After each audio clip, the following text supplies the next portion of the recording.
பிரியமானவர்களே, நாம் பல இடங்களில் போய் ரிசர்வேஷன் பண்ணிவிட்டு நம்ம போகிறோம் இல்லையா? நம்ம ஒரு ட்ரெயினில் ட்ராவல் பண்ண போகிறோம், டிக்கெட் எடுத்து வச்சுருக்கிறோம்.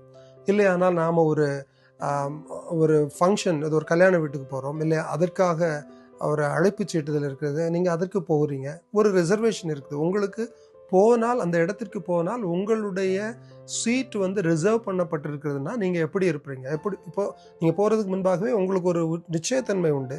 Okay, for sure I have a place there, நான் போகிறேன், என்னுடைய சீட்டு ரிசர்வ் பண்ணப்பட்டிருக்கிறதுன்னு இருக்கும் இல்லையா?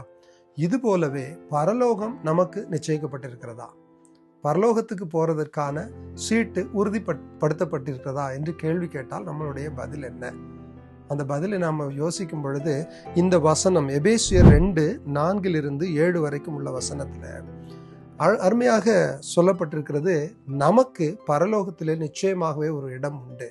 எப்படி எனில், நம் ஆண்டவராகிய இயேசு கிறிஸ்துவுக்கூடாக அந்த இயேசுவை சொந்த இரட்சகராக ஏற்றுக்கொண்டு அவர் குறித்த பரிசுத்த வாழ்க்கையில நீங்களும் நானும் வாழும் பொழுது நிச்சயமாகவே நமக்கு பரலோகத்திலே ஒரு இடம் உண்டு. ஆகையினால தான் நாம் கிறிஸ்துவின் பாடுகளை தியானிக்கிறோம். ஆகையினால தான் அந்த கிறிஸ்துவை நாம் கொண்டாடுகிறோம், என்னுடைய மீட்பெரும் இரட்சகரும் என்று. என் அருமையான சகோதரனே, சகோதரியே, time is not late. I would say even today you declare it again. Claim your seat in heaven in Jesus' name. Amen.